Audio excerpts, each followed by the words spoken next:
Hi guys, welcome to another instalment of Book at Bedtime. I'm looking forward to reading you the next section of this exciting story. How have you enjoyed it so far? Hope you found it fun and you're learning and enjoying yourself. So we're halfway through chapter 2. And in a moment I'm going to carry on with the story. So sit back, relax and enjoy yourselves as you hear the next part of this fantastic story. Here we go. As she said this, she looked down at her hands, and was surprised to see that she had put on one of the rabbit's little white kid gloves while she was talking. How can I have done that? She thought. I must be growing small again. She got up and went to the table to measure herself by it, and found that, as nearly as she could guess, she was now about 2 feet high, and was going on shrinking rapidly. Soon she found out that the cause of this was the fan she was holding, and she dropped it hastily, just in time to avoid shrinking away altogether. That was a narrow escape, said Alice, a good deal frightened at the sudden change, but was very glad to find herself still in existence. And now for the garden, and she ran with all speed back to Little Door. But alas, Little Door was shut again, and Little Golden Key was lying on the grass table as before.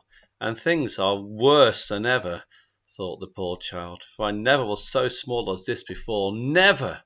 And I declared it too bad, that it is. As she said these words, her foot slipped, and in another moment, splash! She was up to her chin in salt water. Her first idea was that she had somehow fallen into the sea, and in that case I could go back by railway, she said to herself. Alice had been to the seaside once in her life, and had come to the general conclusion that whenever you go to the English coast you find a number of bathing machines in the sea, some children digging in the sand with wooden spades, then a row of lodging houses, and behind them a railway station. However, she soon made out that she was in the pool of tears, which she had wept when she was 9 feet high. I wish I hadn't cried so much, said Alice, as she swam about, trying to find her way out. I shall be punished for it now, I suppose, by being drowned in my own tears. That will be a queer thing, to be sure. However, everything is queer today. Just then she heard something splashing about in the pool a little way off, and she swam nearer to make out what it was. At first she thought it must be a walrus or hippopotamus, but then she remembered how small she was now, and she soon made out that it was only a mouse that had slipped in like herself. Would it be of any use now, thought Alice, to speak to this mouse? Everything is so out of the way down here that I should think very likely it can talk. At any rate, there's no harm in trying. So she began, Oh, mouse, do you know the way out of this pool? I'm very tired of swimming about here. Oh, mouse! Alice thought this must be the right way of speaking to a mouse. She had never done such a thing before, but she remembered having seen in her brother's Latin grammar a mouse, of a mouse, to a mouse, oh mouse.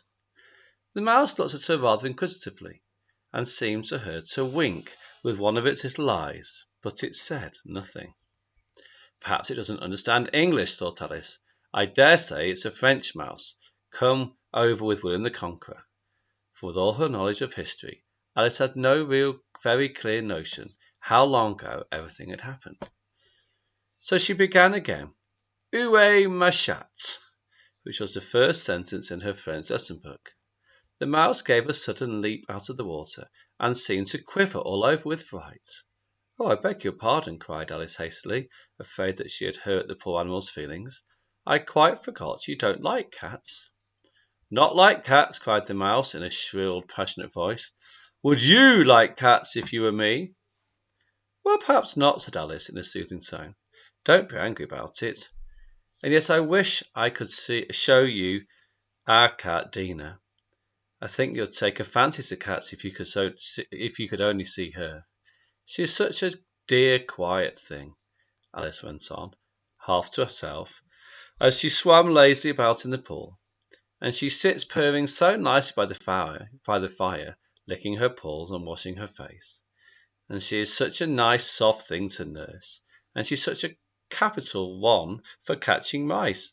Oh, I beg your pardon, cried Alice again, for this time the mouse was bristling all over, and she felt certain it must be really offended.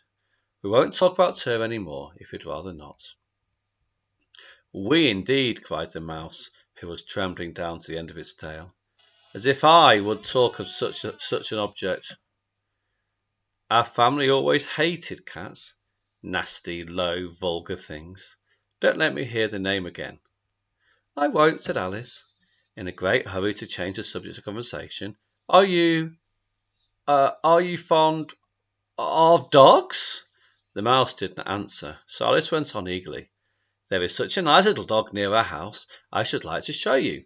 A little bright-eyed terrier, you know, with such long curly brown hair, and it's fetch things when you throw them, and it'll sit and beg for its dinner, and all sorts of things. I can't remember half of them, and it belongs to a farmer, you know, and he says it's so useful it's worth £100. He said it kills all the rats, and oh dear, cried Alice in a sorrowful tone, I'm afraid I offended you again. For the mouse was swimming away from her as hard as it could go, and make quite a commotion in the pool as it went. So she called softly after it, Mouse dear, do come back again, and we won't talk about cats or dogs either, if you don't like them. When the mouse heard this, it turned around and swam slowly back to her. Its face was quite pale, with passion, Alice thought, and it said in a low, trembling voice, Let us get to the shore, and then I'll tell you my history, and you'll understand why it is I hate cats and dogs. It was high time to go, for the pool was getting quite crowded with the birds and animals that had fallen into it. There was a duck and a dodo, a lorry and an eaglet, and several other curious creatures. Alice led the way, and the whole party swam to the shore. And so ends chapter 2. And tomorrow you'll move on to the next chapter, which is called A Caucus Race and a Long Tail. Well, I hope you enjoyed the story today, guys. Have a good night's sleep, and let's pick up the next chapter tomorrow. Take care for now. Bye.